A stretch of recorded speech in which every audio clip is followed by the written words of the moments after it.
Bonjour, les outils numériques au service du stockage de matières premières agricoles, podcast numéro 3. Aujourd'hui, on se penche sur les différents risques liés au stockage. Pour ça, on reçoit Marine Cabacos de l'Institut du végétal Arvalis. Marine, dites-nous, quels sont les risques liés à la présence d'insectes dans les silos de céréales ? Au stockage des céréales, on trouve une dizaine d'espèces parmi les insectes souvent détectés dans les échantillons de grains prélevés. En général, on classe ces espèces en deux grands groupes biologiques selon l'importance de la dépréciation du grain engendré. La première catégorie regroupe les insectes primaires ou insectes à forme cachée, dont une partie du cycle de développement s'effectue à l'intérieur même du grain de blé. La larve de l'insecte grignote alors tout le contenu des grains qui se trouvent vidés et ne présente plus d'intérêt pour les débouchés qui s'ensuivent. Les espèces qui appartiennent à la seconde catégorie, celles des insectes secondaires ou insectes à forme libre, effectuent en revanche tout leur développement dans un lot, mais n'engendrent pas réellement de dépréciation des grains. Elles se nourrissent exclusivement de brisures ou de poussière. Ainsi, la présence d'insectes primaires engendrera à la fois un risque pour la qualité de la marchandise et un risque commercial, alors que la présence d'insectes secondaires n'entraînera qu'un risque commercial, c'est-à-dire un refus de marchandise par le client. En tout cas, ces insectes ne sont pas vecteurs de pathogènes, donc il n'y a pas de risque sanitaire pour le consommateur. Quelles sont les problématiques actuelles pour la lutte contre les insectes ? Ces dernières années, plusieurs enquêtes montrent que la présence de résidus de pesticides dans leur alimentation inquiète fortement les Français. Ils étaient plus d'un Français sur deux en 2019.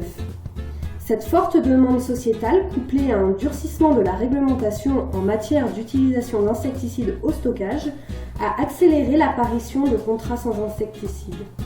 Les agriculteurs et organismes stockeurs se retrouvent donc aujourd'hui face à un défi majeur. Celui de continuer à fournir du grain exempt de tout insecte vivant aux clients, mais cela sans pouvoir recourir à la chimie qui était jusqu'alors le levier le plus efficace et le plus rentable pour honorer leur contrat. Cette dernière décennie, plus de 40% des blés en organismes stockeurs étaient traités au moins une fois au cours du stockage et parfois systématiquement à réception. En quoi la surveillance des infestations devient une étape incontournable pour la lutte contre les insectes ? Tous les acteurs du stockage sont désormais conscients qu'il faut changer son fusil d'épaule et ne plus compter exclusivement sur les insecticides de contact pour préserver leur stock de céréales et répondre aux exigences de leur contrat. Nombreux d'entre eux ont commencé à mettre en place une stratégie de lutte intégrée sur leur site. 3 étapes constituent cette stratégie. La lutte préventive dans un premier temps pour créer un environnement défavorable à l'installation des insectes, la surveillance pour vérifier qu'il n'y a pas de niche d'insectes malgré tout, et enfin la lutte curative s'il y a une présence d'insectes mais avérée. La seconde étape, qui est la surveillance permanente de ces stocks, est primordiale pour détecter de manière précoce une infestation et s'offrir un périmètre d'action le plus large possible. En effet, les insectes ont une vitesse de développement qui peut être incroyablement rapide à certaines températures, et cela notamment lorsque le grain n'est pas encore refroidi. Ainsi, détecter le plus tôt possible toute infestation, c'est permettre au stockeur d'avoir davantage de flèches à son arc, autrement dit, de méthodes de lutte curative adaptées aux insectes visés, dont la mise en œuvre est possible dans sa situation et sans que ce soit forcément un insecticide de contact. Merci Marine pour ces réponses.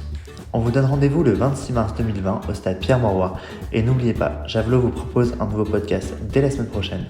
En attendant, vous pouvez consulter le programme du colloque directement sur www.javelot.ag dans l'onglet colloque. À bientôt!